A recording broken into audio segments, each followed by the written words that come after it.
Já botei para gravar, Celso, ó, nem preciso me pedir. Hoje eu lembrei, ó, que Celso sempre me lembra. Profissionalismo, né? Outra coisa, né?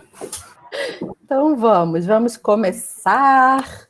Então, primeiro, dando boa tarde de novo para todo mundo que está aqui. Temos, por enquanto, 29 presentes, mas eu tenho certeza que ao longo dessa nossa conversa vão entrar e vão sair, né? Peço para quem puder ficar até o final, porque essa conversa realmente vai render. Acredito eu que teremos que fazer um número 2, pelo que eu já vi aqui, né?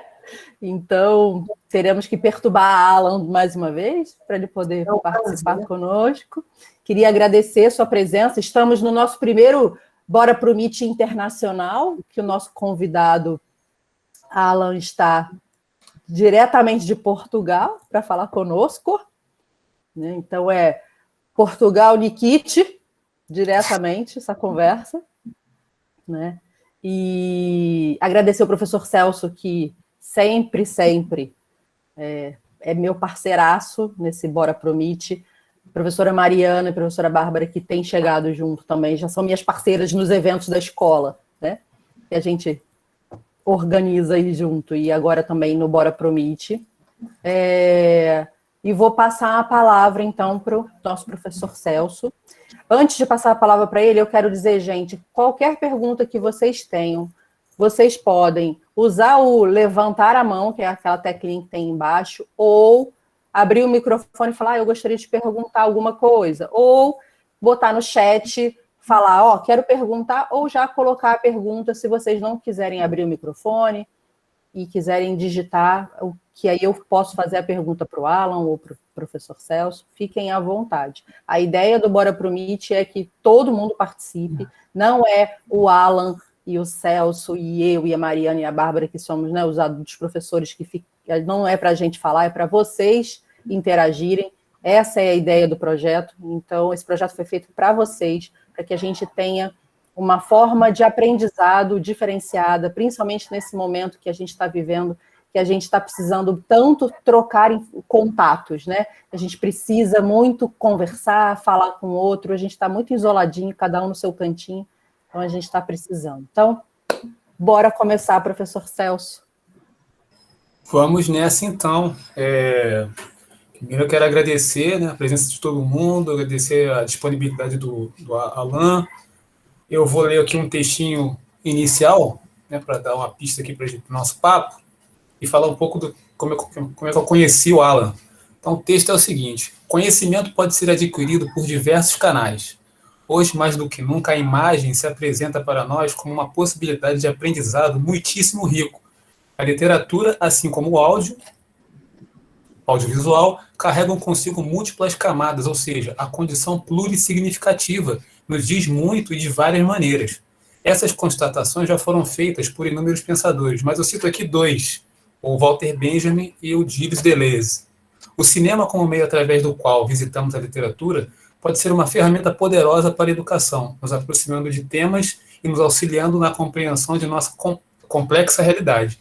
Para conversar conosco, convidamos o escritor e cineasta Alan Minas, premiado no Brasil e no exterior pelo seu trabalho cinematográfico. Como é que eu conheci o Alan?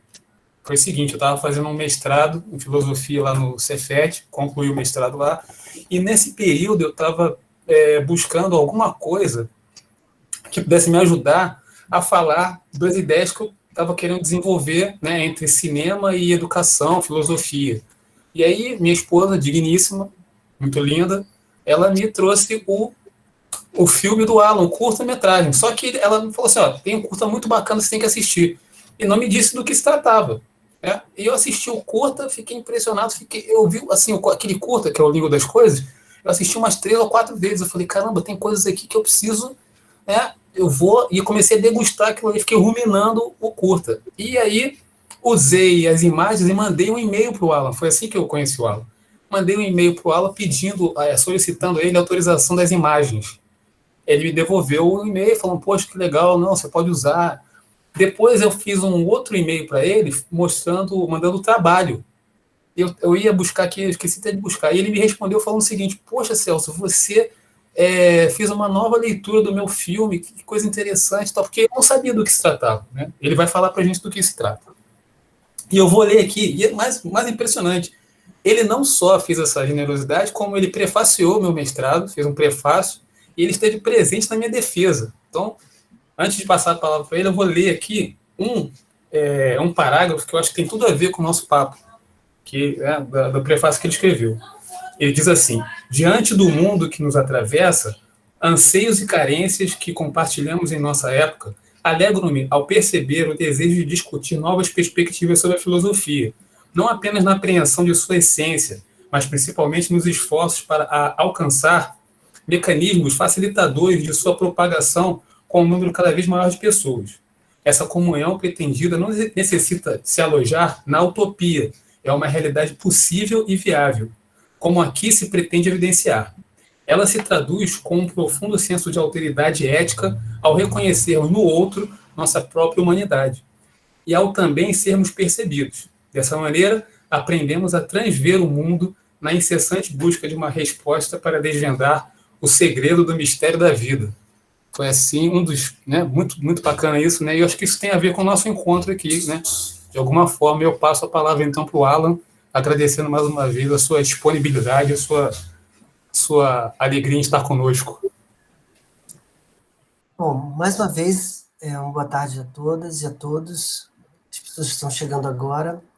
É com um imenso prazer que eu recebi o convite do Celso, da Tatiana, toda a organização do evento, para contribuir um pouco com a minha experiência, assim, com o meu olhar sobre cinema, sobre literatura, né? Então é um prazer estar aqui, fico à disposição para novos encontros. Acho extremamente rico e poderoso a gente pensar arte sempre, sobretudo assim, eu gosto muito de conversar com jovens, com a idade, que também me chama muita atenção a terceira idade, assim, porque a melhor idade, porque eu acho que a arte é um sopro, sabe, para a vida. Eu acho que a arte tem que estar inserida, assim, em todos os níveis. Na verdade, estou plagiando o pensamento do Muniz Sodré, que ele fala que a criatividade está inerente da arte. Pode estar em outras instâncias, mas está na arte. E ele acredita que a arte deve ser ensinada na universidade de direito, de medicina, de odontologia. Em odontologia, precisa saber história da arte, em medicina, em química, porque ele propõe que com esse elemento da criatividade, um médico é capaz de reinventar a medicina, um advogado é capaz de reinventar como lidar com os litígios, não é? Um arquiteto. Então, não está alojado numa especificação, numa área distante dessas outras. Mas faz parte do elemento da natureza, não é? Emendando esse pensamento, as pessoas perguntam assim, mas por que arte? Qual é o propósito da arte, né? Qual é o fim da arte? Assim, por que a gente pensa aqui? Por que estamos aqui pensando sobre algo que cá entre nós? Qual é o fim da arte? O fim da medicina eu sei, né? Criar a cura, trazer alento, cura para outras pessoas, da engenharia. Você sai da faculdade de engenharia, você sabe qual é o fim daquele estudo. Vai construir um prédio, uma ponte, né? Vai ter uma utilidade para o dia a dia. Mas e arte, não é? Por que a gente precisa de ouvir música? Por que a gente precisa de ler livro, né? Acho que, no fundo, a gente lê, ouve música, assiste cinema porque a gente não precisa, não tem um fim propriamente. Porque a arte, ela se basta. Ela se completa. O fim dela está nela mesma. Então, não há uma consequência. Ela é tão grandiosa, nos enobrece tanto o espírito, nos traz tanto alívio para os dias, assim, para a alma, que ela se basta. Não à toa a gente percebe, assim, às vezes, muitos artistas, por consciência, estão numa situação, às vezes, financeira muito comprometida e não tem problema. Tem questões. Há questões materiais, há questões do dia a dia. Mas perguntar para ele, você quer deixar de fazer arte? Você deixaria de fazer arte para conseguir tantos mil reais por mês? Não sei, sabe? E existem N exemplos, assim, de pessoas que foram ser descobertas talvez 3, 4 gerações depois. O clássico é o Van Gogh. que me deu o quadro em vida. O irmão foi mecenas, que sustentou ele o tempo todo. Ele precisava de tinta, vários tipos de tinta, etero, o irmão sempre suprindo. Não dá para imaginar, sobretudo pela energia das pinceladas que a gente vê no quadro dele, o vigor com que ele lida com a arte. Eu não sei se é coisa da minha cabeça, mas não dá para imaginar que ele trocaria aquela expressão por um conforto financeiro, quisesse trabalhar em outro local. Então, não vou citar exemplos, porque todo trabalho realmente é digno. Não sei se ele trocaria aquela energia, aquele vigor que explode da alma dele, que precisa se expressar por uma condição, em tese, confortável. Então, penso que, de alguma forma, é o que me move, assim, sabe? Eu tenho esse ímpeto e passar 3, 4 semanas sem escrever uma ficção é muito difícil, assim. Então, a gente faz sem pensar, porque é feijão com arroz, assim, sabe? A gente precisa disso. Como o Celso me apresentou, eu sou escritor, cineasta. A minha história é um pouco tortuosa. Eu tive uma formação inicial, me formei muito cedo, aos 22 anos, como dentista. E depois de 10 anos, eu recebi uma notícia muito ruim, de um comprometimento da minha visão, que eu precisaria mudar de profissão e tal. E aí, assim, as prioridades da minha vida se ordenaram, assim, de 0 a 10, enfim. E eu percebi, naquele momento, assim, que eu não poderia adiar essa minha proximidade com a arte. Ninguém ia me trazer de mão beijada essa felicidade. Então, essa presença na arte é fundamental, não dá para ser. Claro, depois de um tempo tudo se ajeitou, a transição de profissão foi aos trancos e barrancos, muitos barrancos, muitos trancos, mas assim... acabei migrando por conta dessa notícia, que graças a Deus depois regrediu, fiz muitos tratamentos, acompanhamentos, enfim, e não me comprometeu de uma forma que não fosse razoável de lidar. Então, a minha formação na arte, assim, veio uma proximidade como cinéfilo, não era nem estudioso, tinha proximidade, escrevia, assim como muitas pessoas escrevem quando são jovens, poemas e tal. Então, a minha base, assim, da criação acabou se alojando no cinema e depois na literatura. É uma questão um pouco básica, é difícil você fazer um filme de todas as ideias que você tem. Eu precisava me expressar. Então, o caso da Família Jonte, por exemplo, eu filmei, era um conto de 3 páginas, eu adaptei para um roteiro, ganhamos edital, filmamos. Quando voltei para o Rio de Janeiro, que filmamos em Minas, voltei para o Rio de Janeiro, o filme não saía de mim, os personagens não saíam, eu sentei, eu passei mais 6 meses escrevendo um romance, eu precisava, eu não tem como expressar isso, assim, talvez talvez algumas mulheres que passaram por gravidez falam desse vazio pós-parto. Você fica uma inquietude o tempo inteiro, você não...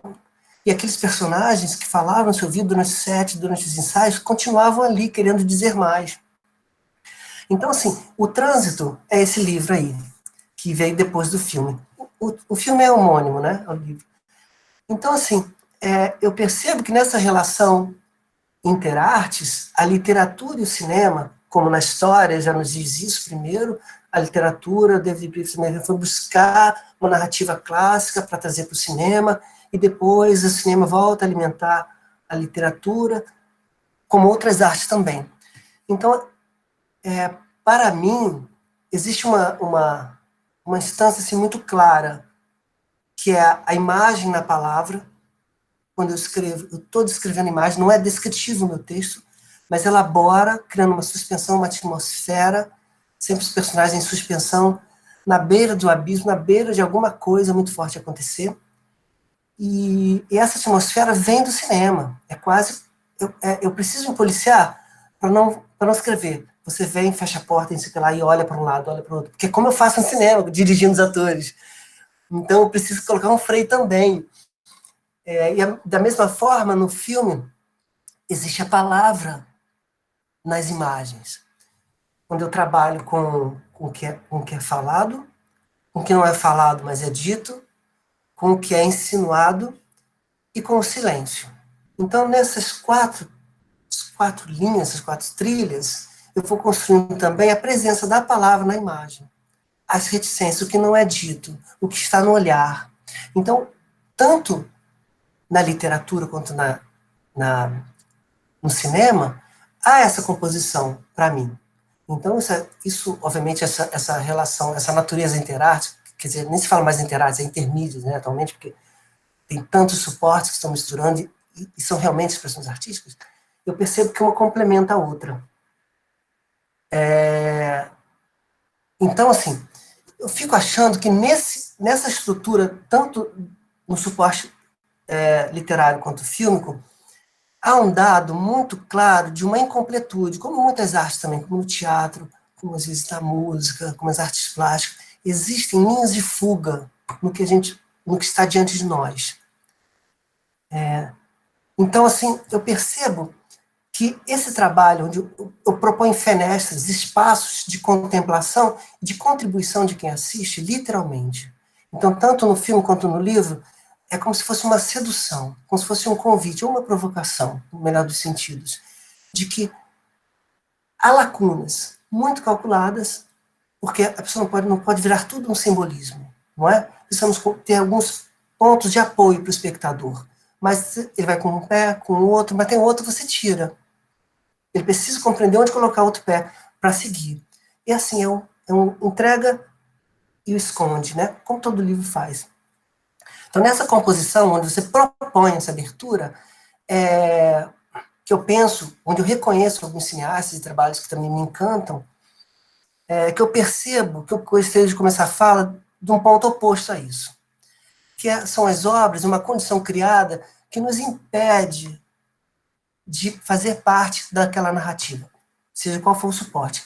Gente, aqui eu estou falando de narrativa, mas para mim pode se encaixar, a menos que seja uma condição muito específica, eu vou falar de cinema e literatura, mas de alguma forma, para mim é tudo um pouco misturado, sabe?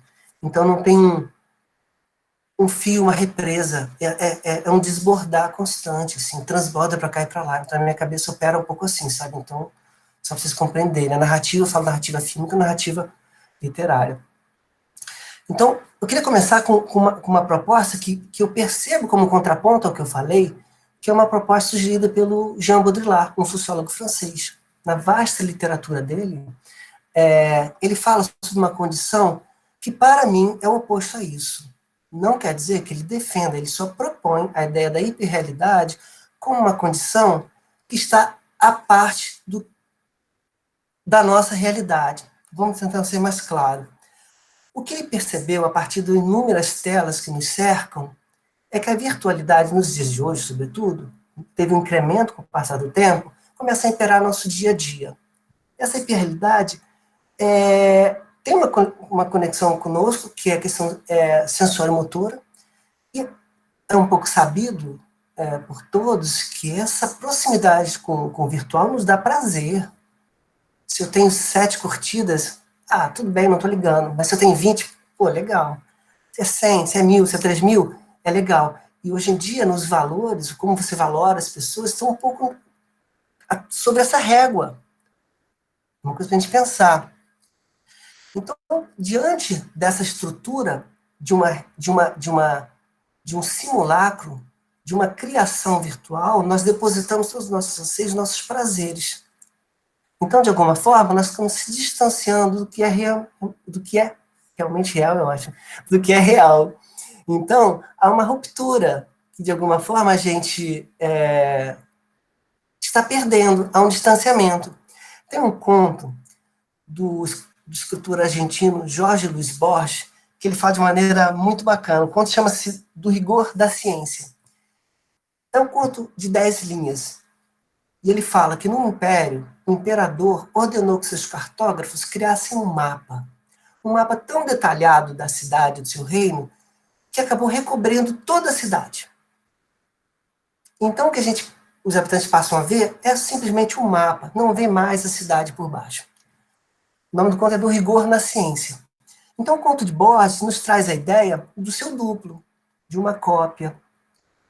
O que Baudrillard fala pode partir daí. A questão é que o conto ele traz a ideia de uma cópia, de algo falso, e alguma coisa que acontece por baixo. A proposta do Baudrillard é que não há essa dicotomia entre verdadeiro e falso, entre ficção e real. A hiperrealidade é gerar uma outra condição que não é livre de qualquer condição que precede, não tem um modelo. É uma realidade estanque, que ela sobrevive por si só. Abrindo parênteses, o simulacro é o que é? A gente acreditar algo que não é real. Eu posso inventar uma fantasia e crer que talvez alguém, ou um fato, um acontecimento na minha cabeça, e eu acredito aquilo pelo resto da vida. Às vezes, todos nós temos isso, às vezes uma impressão de um familiar. Se colocar 3 irmãos, se eu falar de um tio, eu vou falar com uma impressão, meu irmão com outro, com outro. Então, às vezes, uma experiência, em cima disso a gente cria todo o universo, que é um simulacro. E quando, por exemplo, meu irmão fala, não, meu tio era muito bacana. Eu falei, como assim? Ele era horrível, era grosso, mas era... E não, você está equivocado. Então, eu passo anos acreditando em algo que não é verdade. Isso acontece no nosso dia a dia. Então, essa perspectiva da hiperrealidade lançar para a gente numa outra condição também dialoga com o que Deleuze fala sobre o clichê. O clichê, seja onde for, na escrita, no cinema, é o quê? É o uso de uma referência, de um signo, de uma estrutura que é muito conhecida, onde facilmente o espectador gruda. Não há risco de não grudar. Algumas estruturas narrativas, como a Julieta, se eu ver um filme, uma novela, um casal começa brigando, você sabe, no final vai acabar junto. Então, algumas situações nos preparam em cima de um background que a gente possa já colocar, apostar naquela história e eu vou. De uma maneira fácil de conquistar.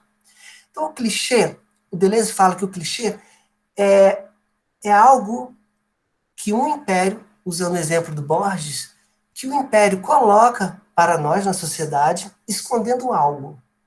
Então, é um poder econômico, político, não estou falando da condição mundial, tá, gente? Então, assim, segundo Deleuze, há uma imposição do mundo econômico, social, da ordem do mundo inteiro, que quer que a gente não veja algo. Então, o clichê esconde informações. Quando coloca a gente preso num dado do início, que eu tenho uma empatia, vou até o final passivo na cadeira, há uma intencionalidade naquilo. Manipular o espectador.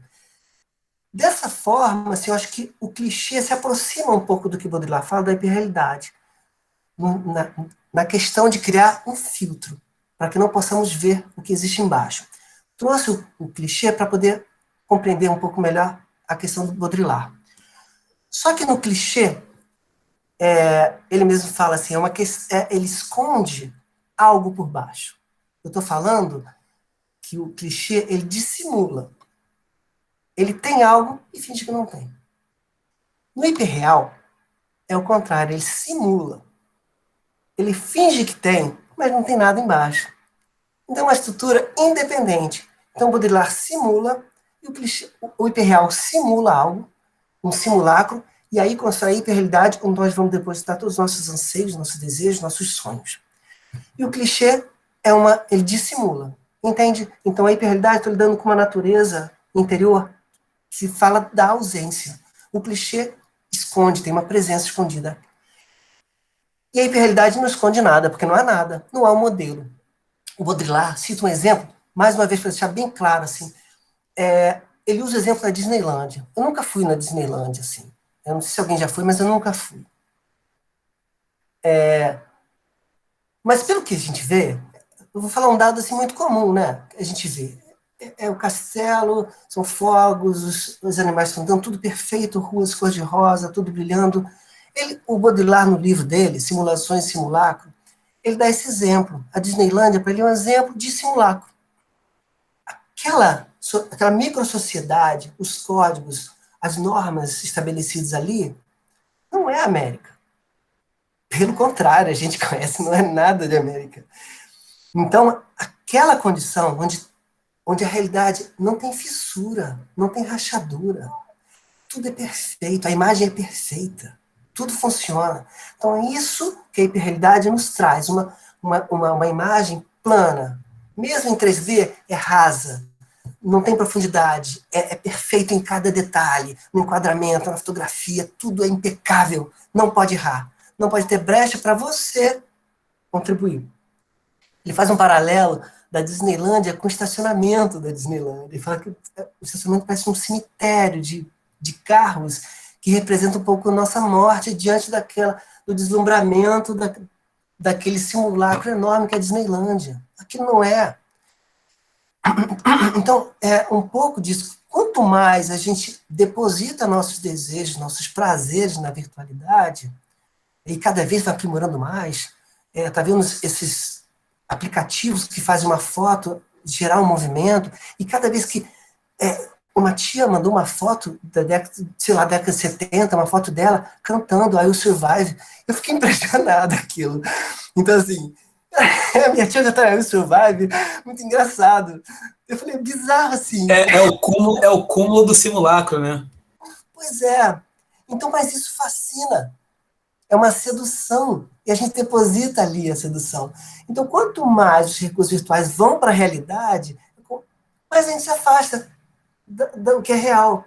É como se a gente fosse cavar um chão, eu vou buscar, cavando um buraco, eu vou encontrar um chão. Imagina o nosso poder de cavar todas as rochas. Quanto mais eu cavo, mais distante eu estou da superfície, que é o básico, que é o simples, que é a convivência, que é a relação interpessoal. Então, buscando a minha tia, não vou dizer o nome dela, seria demais, demais. E ela cantando Eu Survive, é isso, vai cada vez mais aprimorando dentro da virtualidade, e a gente vai se distanciando, deposita ali esse anseio da curtida, quantos viram, blá, blá, blá. Então, é um jogo de cena que nos seduz, é uma sedução fria, não é uma sedução catártica, não é uma sedução que nos faz, que promove uma expansão. Baudrillard fala também de dois conceitos muito interessantes, da revolução explosiva e implosiva. Ele pontua que na sociedade contemporânea a gente percebia muito essa revolução explosiva até década de 60. Ele pontua, na verdade, maio de 68, um movimento estudantil em Paris, onde fecharam a Sorbonne, e os estudantes estavam insatisfeitos com o conteúdo que era dado, insatisfeitos com a sociedade, com os mecanismos de consumo, de propagação e tal, fizeram greves e tal, e essa insatisfação se aproximou das fábricas. Tem um filme muito bacana que mostra os estudantes tentando convencer os funcionários de uma fábrica de carro a sair. Então tinha uma grade no meio. Estudantes discursando da grade, é muito simbólico isso, essa grade que segrega. E depois, claro, convence, o movimento se expande para Paris, pela França, para outros países também. Então, o Baudrillard traz propõe esse conceito da explosão, da revolução explosiva, nesse ponto até aí, que ela promove uma expansão energética. É uma revolução que nos traz uma virada de página. Então, em contraponto a isso, ele sugere a ideia de uma revolução implosiva, que a gente vai sendo minado. O próprio nome já define a polaridade dessas instâncias, mas essa é uma imagem muito interessante. Da implosiva, há uma expansão, mas é como se um deserto aumentasse. Então, traz para a gente um simbolismo muito forte, né? Que você vai se ressecando. É como o conto do Borges, que depois ele fala que tudo vai em ruína. O que está por baixo vai em ruína, o mapa, tudo se desfaz. Então, é perdendo essa referência. O Baudrillard usa, falando dessa superficialidade, ele usa um artista muito conhecido da pop art, que é o Andy Warhol. Eu vou colocar aqui uma imagem só para vocês terem uma ideia. Alan, enquanto você coloca a imagem, só você me remeteu uma coisa, disso que você falou aí, dessa implosão, que a indústria cultural pega isso aí e trabalha isso, né, difunde isso de uma forma assim, extraordinária, né, cada vez mais, né? Exato. Então, é uma fagocitose, vai se consumindo, é um canibalismo, sabe, a imagem da cobra comendo o próprio rabo, sabe? Então, gera um curto-circuito. Quanto mais a gente se aproxima do virtual, vai criando mais realidade virtual, parece que a gente vai embicando para um ponto que é o oposto. Então, para eu poder me conectar com a natureza, para eu poder me conectar com a árvore, com as águas, eu simplesmente parar e contemplar o mar, é muito difícil. É muito difícil. Eu preciso fazer yoga para aprender que eu tenho uma conexão, minha alma, meu corpo tem uma conexão com a natureza. Eu já não sei mais. Entende? Então, assim, acho que a gente está um pouco extraterrestre, porque a gente vai se desconectando. Os extraterrestres somos nós, assim. Dessa possibilidade de simplesmente contemplar e perceber, como o budismo traz, uma questão, uma base que é da interdependência, está tudo conectado. Então vamos perdendo. É como nos primórdios, os pescadores, velejadores em toda a parte do mundo, no Oriente, na costa do Chile, que viajavam e pescavam, se orientando não só pelas estrelas, mas pelo vento, pelo ondular, pela cor das águas, sabiam onde tinha recifes ou não, onde tinha obstáculos ou não, onde tinha peixe ou não, através da intuição de erro e acerto, passado pela ancestralidade. Não tinha um sonar para pescar. Então, esse acúmulo de informação de uma ancestralidade de centenas ou milhares de anos, perdemos essa intuição. Falar na intuição hoje, na escola, é quase um crime. Eu falo assim, siga a sua intuição. Como a gente de uma hora para outra, com o iluminismo, a gente abriu mão de uma parte do cérebro que foi construída através da experiência ancestral, que é linda, que a gente traz aqui na pele, tá é a memória celular. Vou Sabe? aproveitar isso que você falou aí para lembrar os alunos de um conhecimento pré-filosófico, aquilo que a gente tem antes, né, que é anterior, né? Pois é, pois é. Então tem a coisa, como a psicanálise fala, do saber inconsciente, então tá tudo atrelado. Vocês viram, esse artista, eu acho importante se mostrar o Andy Warhol como figura, e o que Baudrillard fala, retomando assim, minha linha de raciocínio, dessa superficialidade, ele também trouxe na arte dele. Estou trazendo aqui outro exemplo da Mary Monroe. Abriu aí? Acho que sim. Abriu? Então, quando o Andy Warhol faz ele replica essa imagem, mudando apenas a textura, o que ele está falando de uma aparência, está falando de um consumo, de um consumo pasteurização, como o meio nos vende pessoas como mercadoria. É isso que ele está dizendo nessa imagem. E o Baudrillard faz uso do Andy Warhol como referência. A pintura, ele afirma que a pintura do Andy Warhol é uma tábula rasa, não é nada. O que existe é só isso. Mas é claro que é consciente do artista. É uma provocação. Então, o segredo do Andy Warhol é não ter segredo. O mistério da pintura é não ter mistério. Sabe? Então, desse desgaste. Então, por conta desse mergulho sem volta quase, dentro da hiperrealidade, perdemos o senso do que é real. O Baudrillard esteve no Brasil, e ele falando, eu estava lendo um artigo essa semana, que ele perguntaram para ele, o que você quer ver no Brasil? Ele se aproximou do hobby de fotografar, porque sabe que a imagem é uma forma de apreensão do real, que faz lembrar também as nossas mitologias dos povos originários e tal. E ele falou assim, eu quero fotografar bundas do tamanho de um prédio. Então tinha a noção da ressignificação de uma foto de uma mulher vendendo um jeans ou lavando um carro para vender um carro, dessa exploração, além de machista, dessa imagem que já não é mais aquilo. Tanto Photoshop, e a gente acaba crendo, desejando, ansiando aquilo que não é real. Então, ele aponta a questão da fotografia, que é do Andy Warhol, e, de alguma forma, ele também já falava, por conta da hiperrealidade, do que acontece atualmente. Parece que depositamos tanto prazer, tanto desejo no virtual, nos faz tanta alegria, cara, que minha postagem tiveram 100 curtidas. Que ele já apontava para a questão da era das selfies. Eu estar numa rua, comemorando alguma coisa, passando uma rua linda, não basta eu contemplar e guardar em mim, no meu coração, na minha alma, esse prazer. Eu preciso balizar aquela experiência numa foto e postar no Instagram. Então, eu preciso, porque se eu concretizo, aí eu tenho prazer. Então, de alguma forma, ele já apontava essa questão do prazer baseado nessa virtualidade. Então, a imagem, não só do cinema, como a fotografia, foi importante para pensar essa questão do hiperreal. Deixa eu seguir uma linha aqui.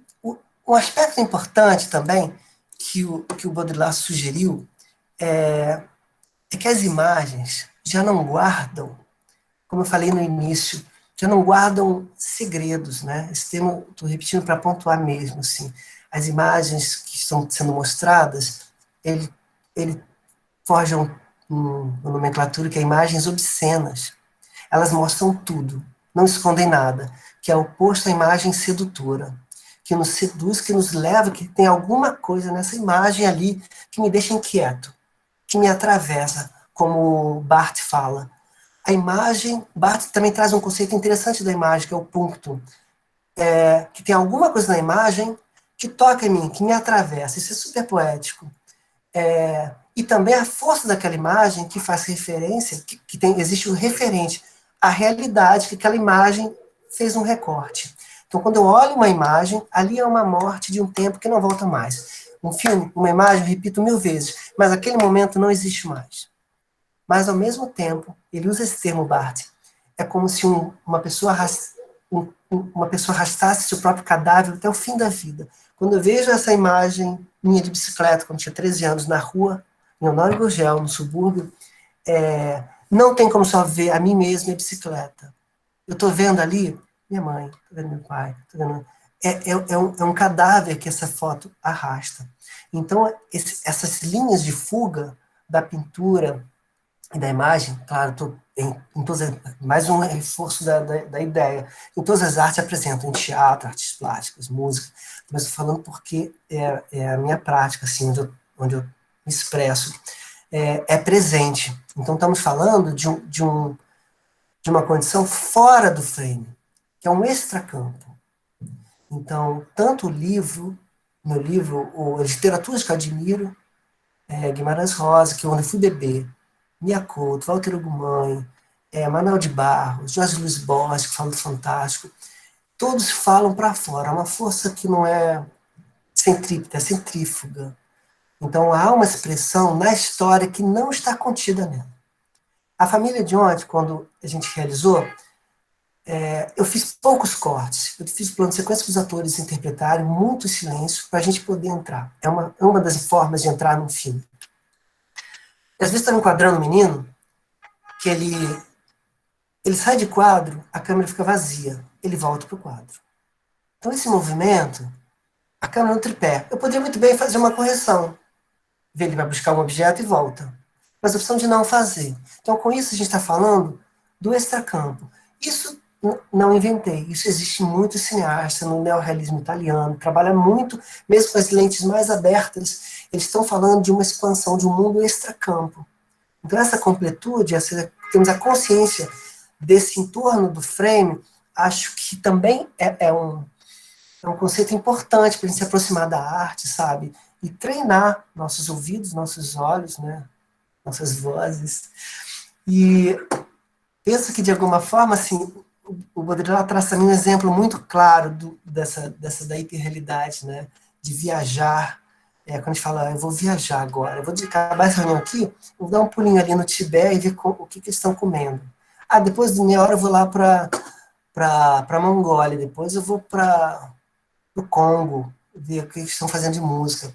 Não, agora eu vou voltar lá para Honório Gurgel, na rua Porto Feliz. Então, esse viajar, isso é simbólico de algo que esconde essa realidade que a gente não faz mais, nos traz, é uma substituição.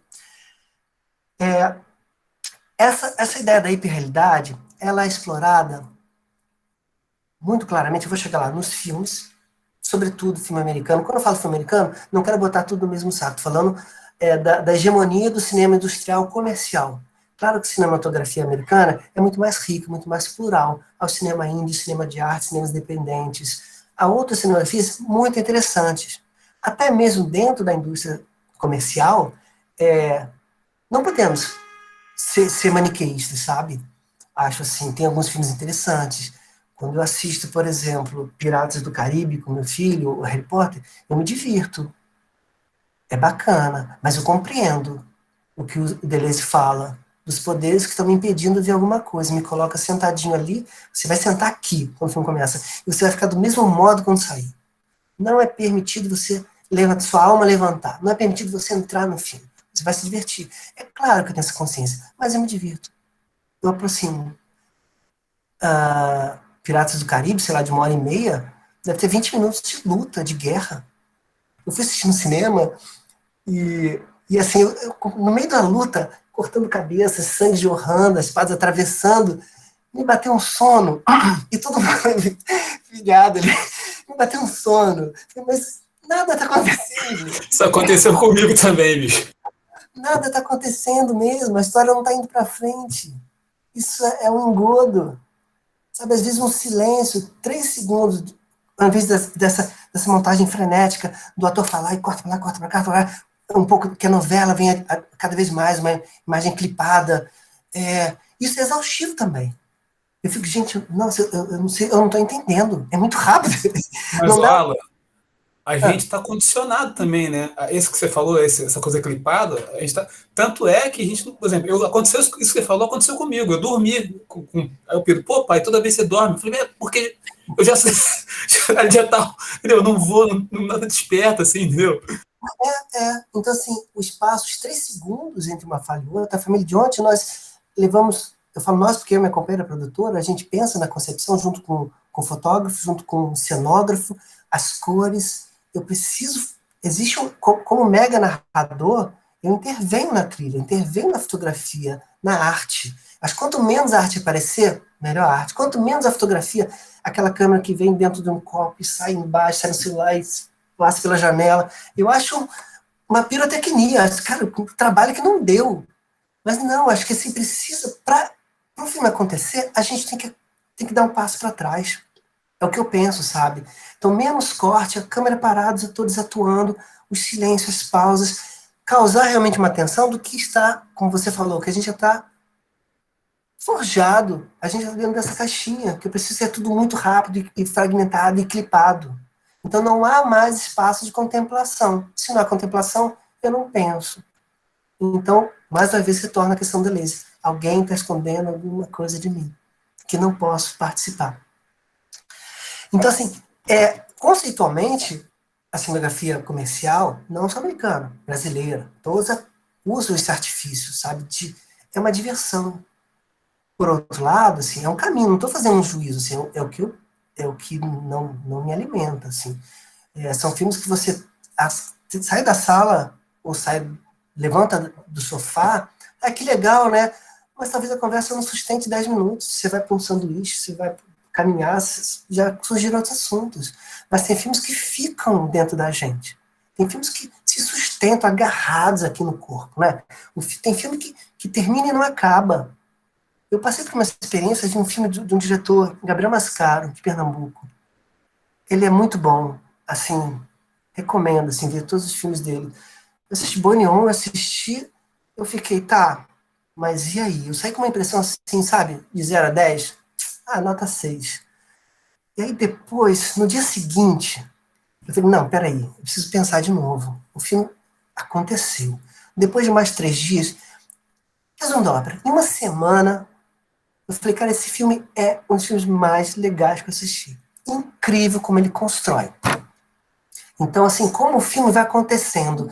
Eu sempre assim, nas aulas, eu falo que quando eu era criança, tinha um brinquedo, um caleidoscópio, que você olhava como se fosse uma luneta, e lá dentro tinha uns vidros coloridos quebrados. E esse tubo era revestido com papel alumínio. Parecia um espelho. E o fundo, acho que era um espelho, um papel alumínio, provavelmente. E toda vez que eu olhava para lá, tinha vidro verde, amarelo e vermelho. Mas se eu mexesse, havia uma outra combinação, como se fosse uma nova mandala. E ficava sempre na mesinha de cabeceira ou de centro lá de casa. No dia seguinte eu olhava, era outra imagem. Mas é os mesmos fragmentos, ninguém colocou nada ali, sabe? são as mesmas cores, os mesmos pedaços de vidro. Então, penso que, criando um paralelo, isso, o filme dentro da gente, ele vai ganhando um tamanho, ele vai tomando espaço. Então, eu acredito nessa potência de uma obra de arte na sobrevida. É uma das formas de você distinguir o que te toca e o que não te toca. Enfim, é um pouco que me baliza. Então, assim, a gente percebe na produção industrial comercial toda essa manipulação, o uso das ferramentas para isso. Agora, filmes que discutem a hiperrealidade, existem dois, que deve haver mais, mas, enfim, que me chega são dois, que eu vou mostrar para vocês aqui.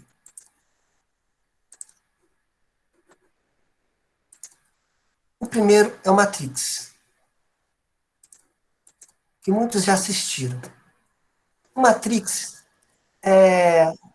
ele fala de um mundo da matriz que não é o que a gente vive, como se fôssemos manipulados por inteligências mais desenvolvidas. O Baudrillard foi chamado para contribuir com o roteiro da continuação de Matrix 2. Os diretores, as diretoras, elas, quando defenderam o filme, falaram que era uma tradução da hiperrealidade, que tudo que a gente vive não é a realidade, existe uma outra realidade. E o Baudrillard fala assim, eu acho que elas não entenderam bem a teoria da hiperrealidade. Porque o Matrix fala de uma dualidade do que é real ou do que é falso, do que é verdadeiro ou que é fantasia.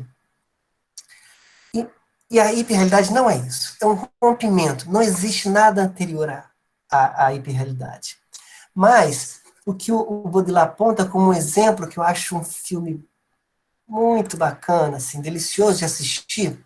Alan, antes de você falar do próximo filme, eu queria saber dos alunos se eles conhecem o Matrix, se já viram, porque o Matrix até tem uma trilogia, não é um filme só, né? Uhum. Tem até, acho que, mais de um. Vou lançar o quarto agora. Isso, nem sabia. Mas, pessoal, vocês entenderam o que ele colocou do Matrix? Vocês já assistiram? Coloca para mim no chat, ou então abre o microfone, e aí? Levanta a mão. Porque tem o levantar a mão aí. Ó, Júlia disse que levantou a mão, é porque Tamara disse que nunca assistiu nenhum, então não conhece. Vale a pena, Tamara. Vale a pena.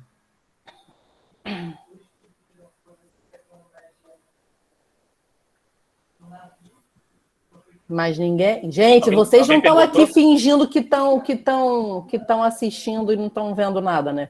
Alguém perguntou aí, não? Débora é nossa ex-aluna, gente, maravilhosa, que já está formada. Débora Souza, é você? Se for, dá um ok. Não, então não. É outra Débora. Ó, Thaísa está dizendo que não assistiu, o João Vitor disse que assistiu só o primeiro. A maioria não conhece.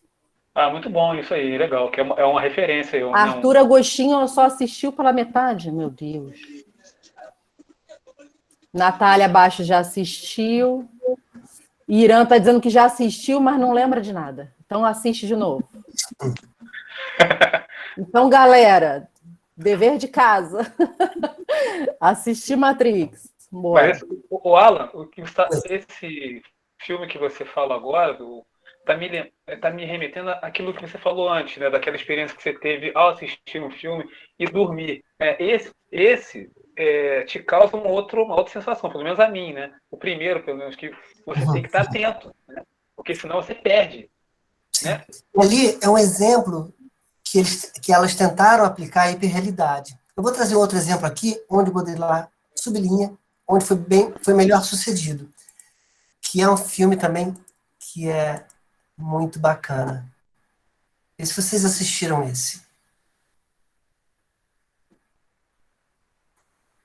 Sensacional.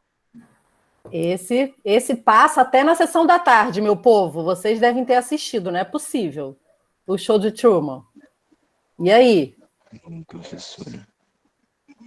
Fala. Quem tá falando aí que chamou professora? É o quê? Fala. Não, nunca vi também. Também não? Esse? Meu Deus, menino. Mas aparece na sessão da tarde. Esse ator é muito famoso, mas eu não tinha assistido, não. Eu vou fazer um storyline, não vou dar um spoiler. Mas, Isso. mas o show de É Truman característica dialoga biológica. com a hiperrealidade pelo seguinte, brevemente falando, assim, pela primeira vez uma empresa adota um bebê, que é uma produtora de televisão. Então, cria um cenário, quase uma Disneylandia, uma cidade perfeita, onde 100% dos habitantes são atores, seguem um roteiro. A única pessoa que não sabe é esse bebê. Ele é criado com o pai e uma mãe atores, com a vizinhança. Ele criaram um estúdio, uma ilha, incutiram nele um trauma, que ele não pode pegar barco, uma memória implantada, assim, de tanto contar, e a gente sabe que isso funciona. E toda a cidade está dentro de um domo, de um estúdio enorme. E o nome do personagem é Truman, que é um trocadilho com as palavras The True Man, né, o homem verdadeiro. E o nome do diretor, como é? É God alguma coisa, que também faz um trocadilho com onipresença. Tem uma relação demiúrgica relacionada a Deus. Então, tudo que o Truman vive é um cenário, é uma coisa que não existe. A cidade é como Disneylândia. Aos poucos ele vai tendo uma suspeita de que nada está certo. Então a mulher dele é uma atriz. Então, como é um programa de televisão, ela fala com ele e comprei esse novo leite aqui para experimentar. Vamos fazer nosso lanche da tarde? É cheio de merchandising. Então, assim, o final, assim, ele, desculpa o spoiler, mas assim, dá para imaginar que ele rompe. É como aquela referência de Platão, da caverna, que a gente acredita na sombra. Quando a gente sai da caverna, a gente vê que é outra coisa, que é o sol. É um ganho de conhecimento aos poucos também. Não é simplesmente estar na caverna e estar lá fora. É esse ganho, a transição dessa pessoa que vai saindo da caverna. E o Truman, ele enfrenta a tempestade no momento tenso do filme e o diretor libera vento, ventania, chuva, raio, tudo manipulado. Então ele enfrenta no barco, quase vira os Estados Unidos inteiro acompanhando os bares, ele enfrentando aquela ordem maior. Ele consegue, depois de um tempo, ele capta a audiência do país inteiro e ele chega até o momento que o barco bate, não quer no horizonte, o barco bate. É um cenário. E essa foto aí, ele descobre que ele está dentro de um cenário. É de arrepiar. É de arrepiar. Uma música do Philip Glass, minimalista ali. Então é uma imagem poderosa. Ele descobre e ele sobe essa escada, que é uma imagem, né, sobreposta, revela que é uma escada, abre a porta e sai. Então, isso tem mais a ver com a hiperrealidade que o Baudrillard fala do que o contrário. Sobretudo pela perspectiva, ponto de vista do Truman, que todos sabiam que aquilo era que não era real, uma outra Disneylândia. Mas, o Alan, isso era transmitido para as pessoas, né, como um programa, não é isso? Só ele não sabia. Então tinha câmera no carro, câmera em todos os lugares da casa, no porão, no sótão, na maleta dele, o carteiro. Um show. É um reality show. E só ele não sabia. Ele acreditava. Então aquilo é um simulacro. Aquilo é um exemplo assim, muito claro do que é a hiperrealidade. É um filme delicioso, assim. Jim Carrey é um super ator. Ele faz muito bem. Muito bem. Então, assim, esses dois filmes falam da temática, mas os outros que eu citei, Harry Potter, vários, Indiana Jones, são filmes deliciosos. Mas como a gente começa a perceber, não só como reflexão, eu acho que o Truman e Matrix trazem a reflexão, mas existe também como a hiperrealidade é colocada em prática, sem abrir possibilidades, que é o clichê, que é aquela camada que nos esconde algo, que Deleuze fala. Rapidinho, Alan, é que a Daniele comentou aqui que a conversa tá lembrando um livro que ela falou que é muito bom, que é Admirável Mundo Novo. Ó, Aldous Huxley. Isso, exato. Parabéns, belo resgate. É isso. Então, assim, como isso é exercido na prática? Quais são os recursos, as ferramentas, né? Então, quando eu citei o exemplo do Harry Potter, eu não estou aqui fazendo juízo, sabe, gente? Me assisto todos, acho uma diversão. Mas como a hiperrealidade se manifesta na tela? Ela te dá uma falsa ilusão de participação. Você acha que está lidando com uma ilusão, mas não tem ilusão ali. Não te permite. O que a gente cria assistindo Harry Potter? Tá tudo pronto, tá tudo mastigado. Ah, tem a coruja que entrega, que é maravilhoso. Ah, não sei que lá, transformações, os efeitos são maravilhosos. Mas em que eu coloco a ilusão? Tá tudo ali. Então, o cinema hiperreal, ele faz uma referência, faz uma alusão a uma ilusão. Ele não permite uma ilusão. Então, assim, o cinema hiperreal, você olha na tela, sobretudo no suporte da sétima arte, que é uma sala escura de som, é uma potência. A informação, o cinema é rico porque traz essa intensidade. E a indústria americana sabe disso. Não à toa. Bom, a maior indústria americana é a indústria de armas. Não à toa, a segunda maior indústria americana é do cinema. Ele sabe onde entra De Volta ao Futuro, entra Nike, entra BMW, entra televisão, entra tudo. Toda a indústria vem atrás dele, de um filme. Então, assim, não à toa, a Motion Picture American, o escritório de cinema dos Estados Unidos é dentro da Casa Branca. Então, é poderoso, sabe? Pensar que um corredor pode separar a pessoa que pensa o filme que vai ser realizado e como vai ser distribuído, talvez no corredor ou na mesa do cafezinho enquanto o presidente. Um muro à parte, assim. Mas é muito claro o acesso, porque é importante demais. É intenso. Então, o cinema como arma, eles não estão brincando. Eles não estão brincando. Estão fingindo que estão brincando. Sabe? Então, assim, o hiperreal no cinema não permite que a gente entre. O Baudrillard fala, está tudo fechado. Quando eu falo do cinema que é iraniano, do Panahi, o Abba Kiarostami, que permite Godard, quando tem uma tela branca, tem alguns recursos. Por exemplo, quando eu estou filmando, vamos fazer um exemplo, eu estou filmando, eu estou conversando com uma pessoa aqui. Eu estou filmando aqui de trás o que a pessoa aqui na frente está falando. E depois eu ponho a câmera lá e me filmo o contrário. Isso chama-se plano e contraplano. Isso é a maneira mais didática de filmar, o que se vê em novela. Então a coisa mais fácil do mundo, ator A, decora sua fala, ator B decora. Então eu coloco a câmera aqui, filmo o contorno da cabeça do ator B, o ator A fala tudo que tem que dizer lá. Filmo tudo. Aí põe a câmera para cá e filmo tudo, beleza. Depois monta. Isso é a coisa mais simples do mundo. O Kiarostami, em vários momentos, ele filma o ator A falando. Isso é muito curioso, é engraçado até. Que ele filma o ator A falando com o ator B, mas não mostra o ator B. Às vezes ele olha para cima, aí você fica imaginando, esse ator B é uma voz de uma mulher. Você constrói. Eu vejo a mulher do Irã com aquele lenço, ou uma pessoa humilde pelo ambiente, eu vejo o que está fora da tela, eu vejo como ela é, pelo jeito de falar, pelas pausas. Isso permite que a gente contribua com a nossa ilusão. Então o hiperreal faz uma referência, uma alusão à ilusão, mas não é ilusão. Entende? Então, assim... Alan, Oi. você está falando, eu estou também me remetendo à questão da leitura, né? Quando você faz, né? Quando você lê um livro, né? Você cria as imagens. Por exemplo, eu só consigo ler à noite de madrugada, para poder ouvir, né? Ouvir mesmo a voz dos personagens, só for imaginar, né? Eu acho que é por aí também, né? É isso. Essa permissão que tem na música, que tem na obra de arte, que tem na pintura, que há uma inquietude, se vê o artista inquieto ali. Ele não entrega tudo, deixa um mapa, é um mapa que te entrega. Você precisa construir.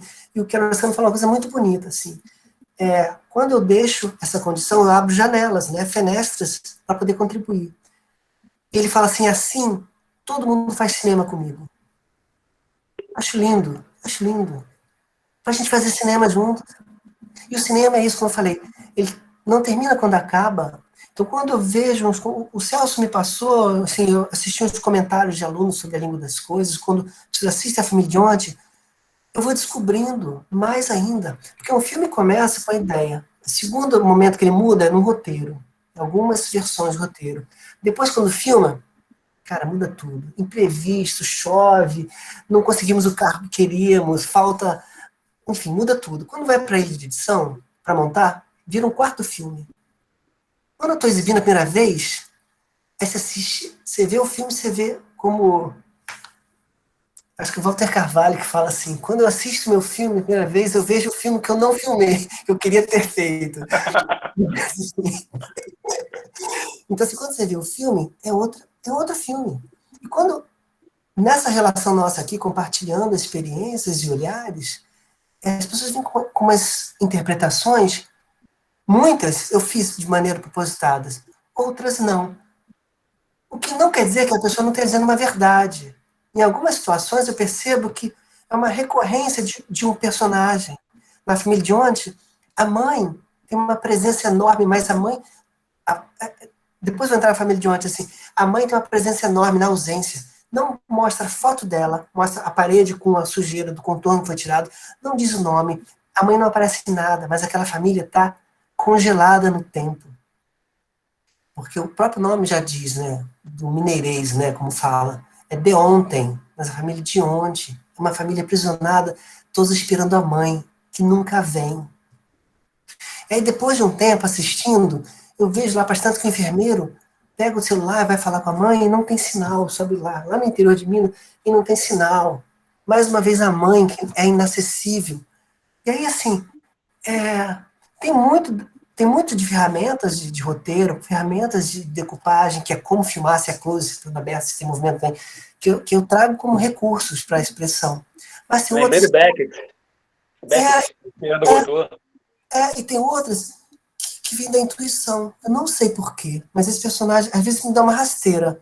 Eu tô querendo que vai para um lado, e o personagem fala não. Ai, caramba. Agora, assim, pra onde eu vou?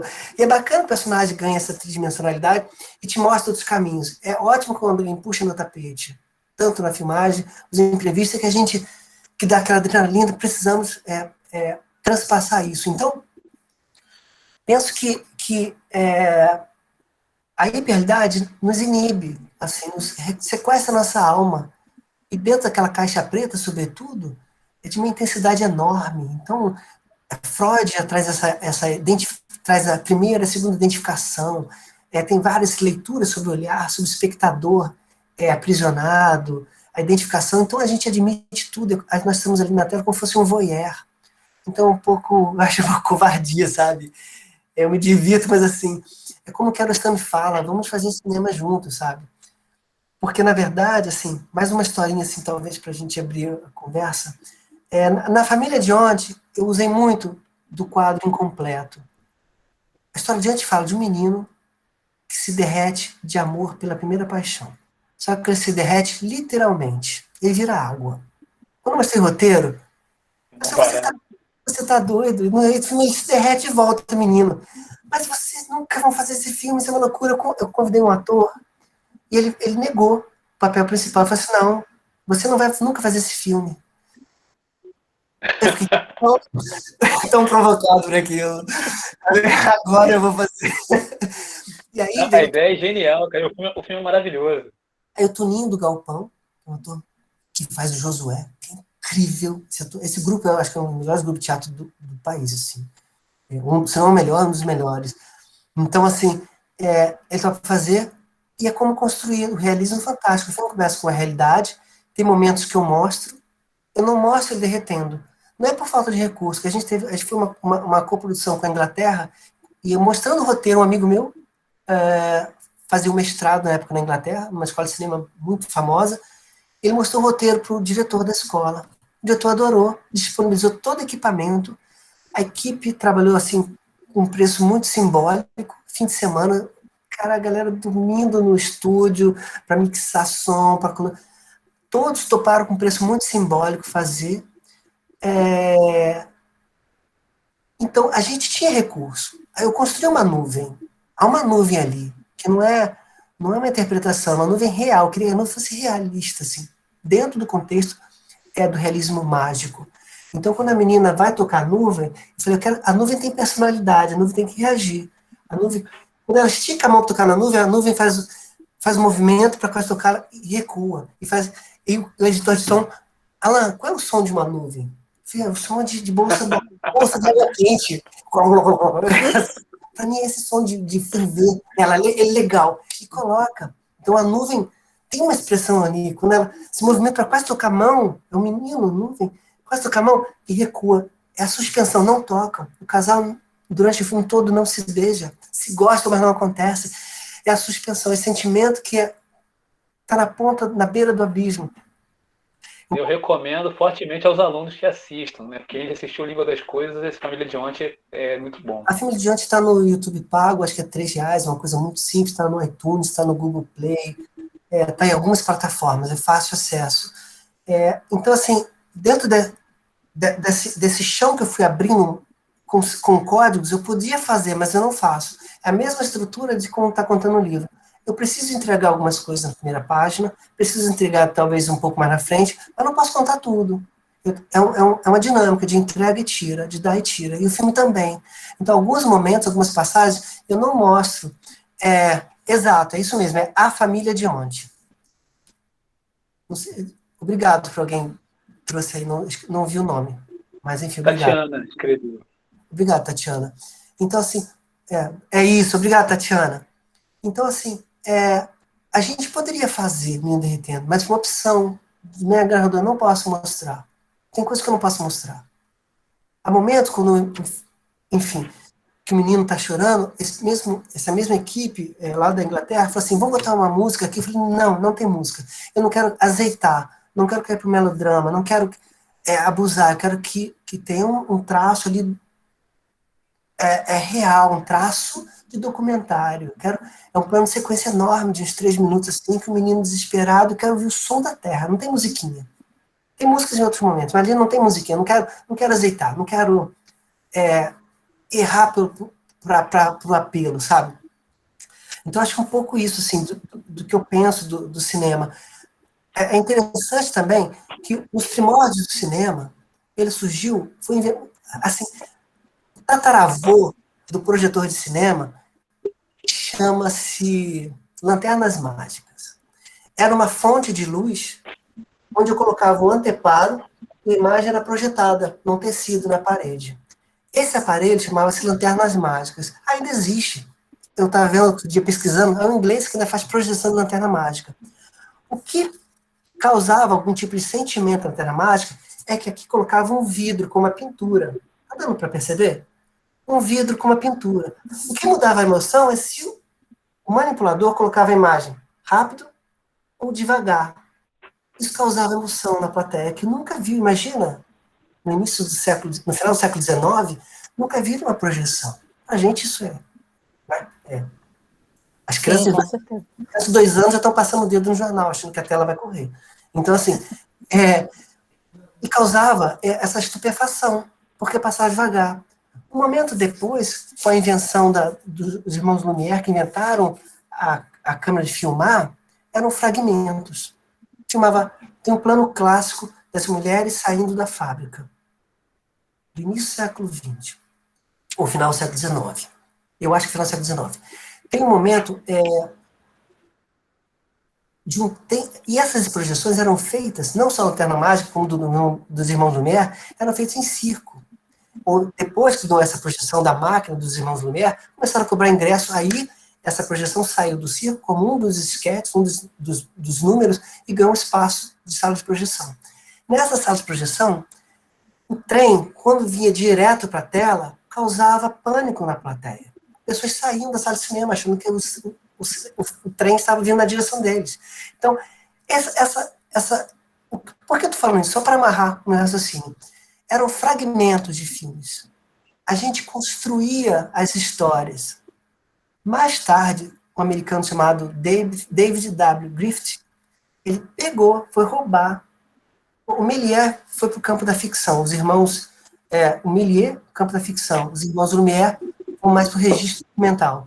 Mas o americano pegou a estrutura narrativa da literatura, com início, meio e fim, com montagem paralela, acontece uma coisa aqui enquanto outra na rua, volta para a sala, outra pessoa na rua chegando. Isso é montagem paralela da literatura.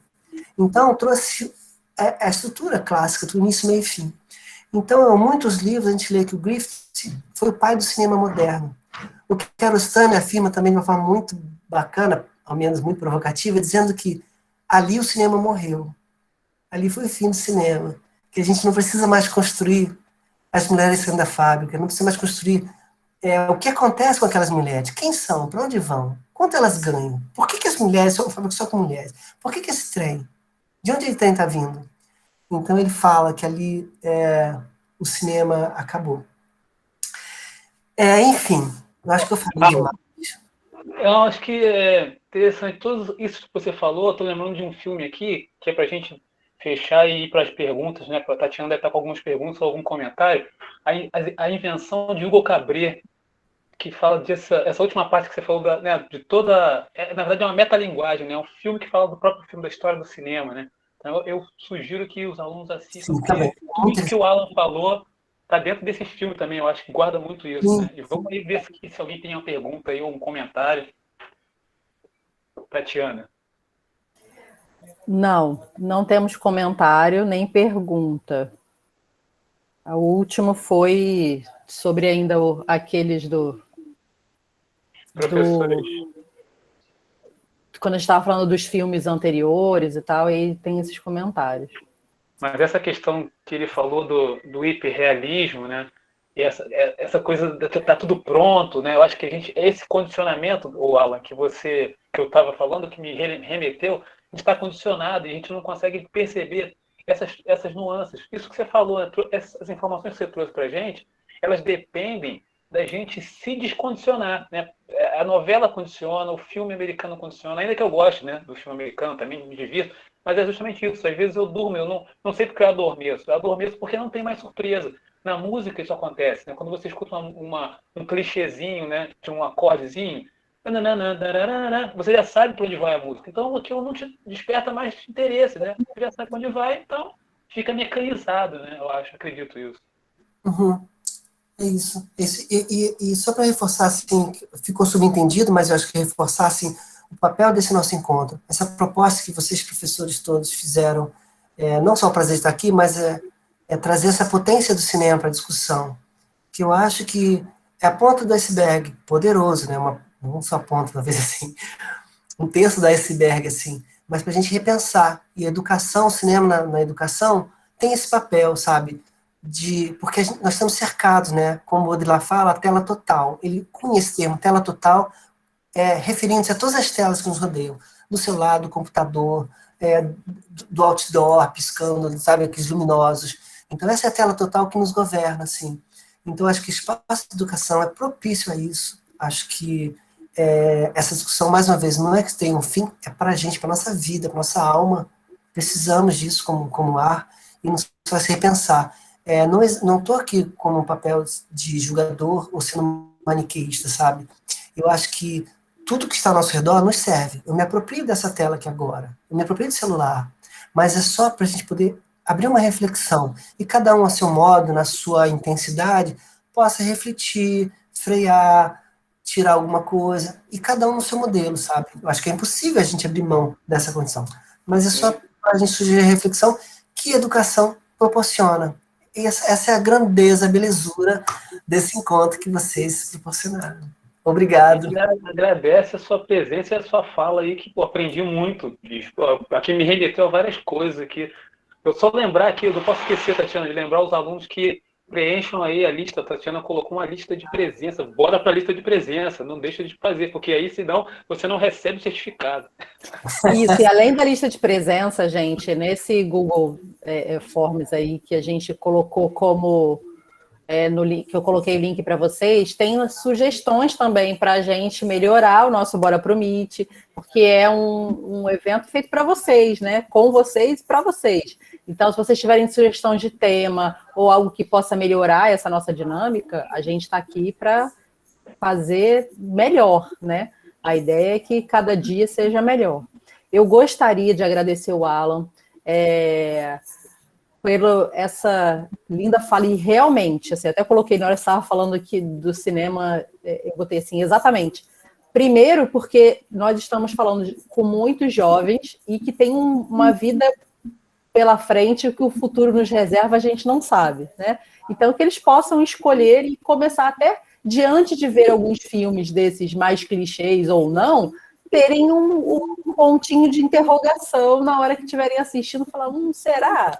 Será que não é? Né? Ver tudo de um olhar um pouquinho mais... um pouco mais questionador. Alguém escreveu aí. Colocar aqui. O pessoal está agradecendo pelo encontro, está dizendo que foi muito legal. E o Arthur está dizendo que foi muito interessante, que hoje aprendeu muita coisa. A Gabriela Nunes está dizendo que gostou muito. O Raí também, obrigado. A gente que agradece. Eu gostaria, gente, se vocês pudessem abrir a câmera só para eu fazer uma fotinho, quem puder, tá? Não fujam, não. Agora é o momento, Alan, que vai todo mundo sair. Sai todo mundo desesperado, entendeu? Da chamada. Lembrança, esses momentos para mim são muito especiais, adoro trocar. Claro, assim, e eu, mais uma vez, assim, me coloco à disposição, talvez as pessoas possam ficar inibidas, vocês me encontram facilmente nas redes sociais, no Instagram é que eu estou mais presente, Facebook, eu já não vou, eu vou assim uma vez por mês, mas eu vou. Mas no Instagram, quem quiser me achar, alan.minas, o e-mail, se acessarem, com o Celso vai ter meu e-mail, não tem problema, eu respondo, a gente pode conversar, enfim. Somente sou um pouco facinho. Assim.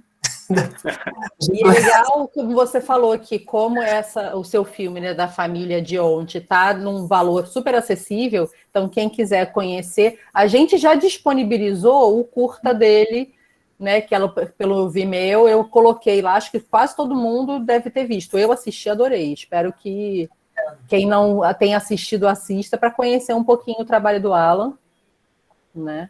Então, deixa eu ler mais aqui, que teve mais gente que colocou. Ó, Thaís está dizendo que foi incrível, que adorou. Mariana Nini, obrigado. E Natália está dizendo que adorou bastante, que já deixou sugestão de tema para o próximo. Muito bem, Natália Bastos, maravilhosa. Ela está em todos. No outro, ela não conseguiu entrar, que já estava fechado, dessa vez ela não perdeu. Gente, vocês vão sair... Olha, nós estávamos, Alan, com 43 pessoas. Foi só eu pedir para abrir a câmera para tirar fotinho. Olha o que aconteceu, 36. É nesse nível, entendeu? Samara maravilhosa, está dizendo que também aproveita aí os 33. Gente, como é que eu vou tirar foto só dos professores com a câmera aberta? É isso mesmo? Vocês vão fazer comigo? Então tá, né? Ninguém vai... muito bem, já apareceu uma. Já apareceu mais outra. Bora lá, meu povo. Bora para fora. Todo mundo... Olha, o povo já saindo lá, tá vendo? É terrível. Misericórdia. Terríveis. Vou tirar com esses maravilhosos que estão aqui. Atenção aí. 1, 2, 3 e... Aê! Aê, foi! Muito obrigado, gente. Alan, gente, uma salva de palmas para o Alan. Maravilhoso. Eu que agradeço, foi um prazer enorme, viu? Assim, claro, podemos encontrar mais vezes. Quem quiser fazer perguntas, a gente vai se encontrar. Acesse o Celso, ele tem como se comunicar comigo. Enfim, foi um prazer. Obrigado pelo convite, Celso, Tatiana, obrigado, Mariana, Bárbara e todos os alunos. Muito obrigado. Obrigado, gente. Vou encerrar, então, aqui. Muito obrigado. Mariana e Débora querem falar... Bárbara, querem falar alguma coisa? Deixar alguma... Já botaram ali, já escreveram um recadinho, tá ótimo.